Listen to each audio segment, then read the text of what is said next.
What is up, YouTube, and welcome to the Never's Top 5 Fan Theories and Questions we want answered ahead of this week's Part 1 finale.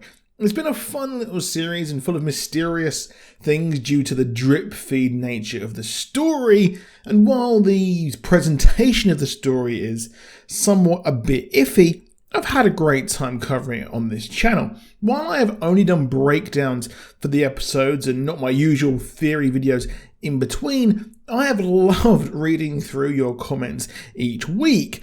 I'll list the best theories and questions we want down below, and I'll sprinkle in some of my opinion as well.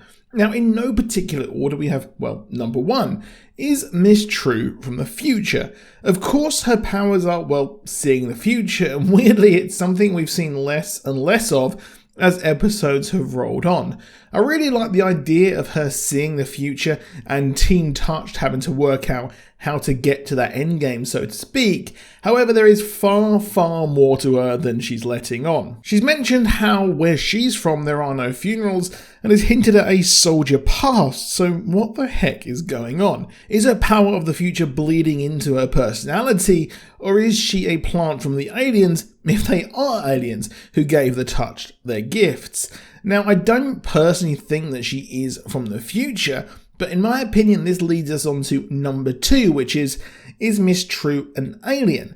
It's a pretty safe bet that the ship that gave the Touched their powers was alien in nature. Admittedly, there is a small chance it could be humans from the future, and that would explain why Miss Amelia does actually have the power of seeing the future, because she's already lived it. But hey, I'm not going to go down that rabbit hole just yet, because that's not really something I 100% believe. Now, True has said some weird stuff in the first episode. When the Beggar King threatens to cut up Amalia's face, she leans into his blade and says cryptically, "This isn't my face." This lines up with her saying where she's from and they don't have funerals, as if she was from an advanced race. Maybe they've moved beyond funerals in their society. This is my personal lead theory for Miss True, but as always, these are theories and it's a pure shot in the dark, so I don't want to get all hyped up and for this to not be true and them to pull a 180. The song that Mary sung heavily hints at the alien nature of her being a soldier left alone, with Mary's song saying, "I didn't leave you, I went inside the city, I was damaged, incomplete, I had to heal, soon we will all be ready, but it's dark, there's a darkness." The question does remain and leads us neatly into number 3 as, what is that creepy ass orb? Well, the fact that the song says heal, to me, it is quite clear that the orb will contain someone or something, and if it is a chrysalis, as the scientist said, that means it's more of sort of like an evolution. Now, I like the idea of the dust stuff that landed on the people will contain something that will make them evolve, and that's pretty curious to me. However, I'm going to put my stake in the ground and theorize that it is Amalia's partner, the one who needed to heal. But one problem with this is that we didn't see a ship crash, so how and why did Amalia not only get left alone, but why did her partner have to heal? Admittedly, we may not find this all out, as there was supposed to be about 12 episodes roughly, but I hope we at least get some answers.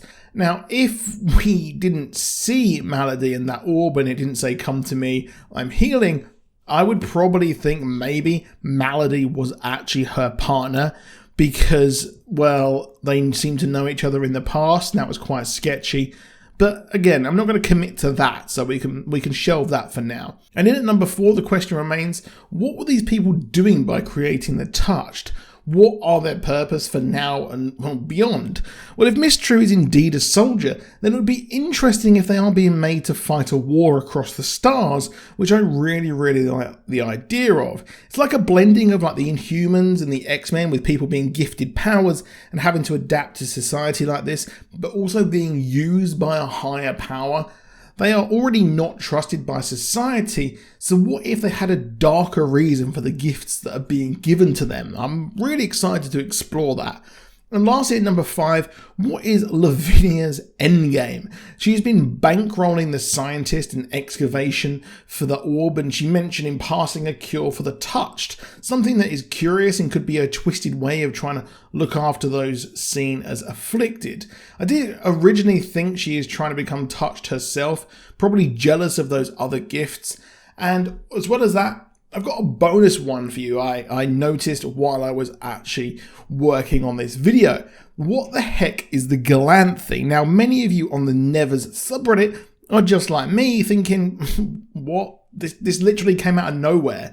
It was pretty poor editing and storytelling that suddenly everyone was talking about this word. In my opinion, it is the race of people who came to give them powers. And in Greek mythology, the Galanthie was a person who tried to stop the birth of Heracles. So, yeah, I'm sure someone smarter than me can work out that subtext. Amelie says it was the voice of Galanthie, the song, that was cut off, and it seems to be like something that was edited out, and it's a weird one there. This was under the influence when she said this of Desiree, so she is speaking the truth, and Myrtle can actually understand her, meaning they are all one race, kind of. It'll be interesting to see where this goes, and I'd love to hear your theories for this part 1 finale down below. And if you enjoyed the video, please do consider dropping a like, and please do subscribe with notifications on, as on Monday I will be bringing you my breakdown because it does air on Sunday nights in America, so I will be up at 6 AM roughly on Monday trying to work on my video there as well. But I'd love to hear your theories down below. Who is your favourite character? And are you just like me? Do you believe in true penance shipping? Because, hey, I do. But that is it. I'll see you soon. Goodbye. Have a great day.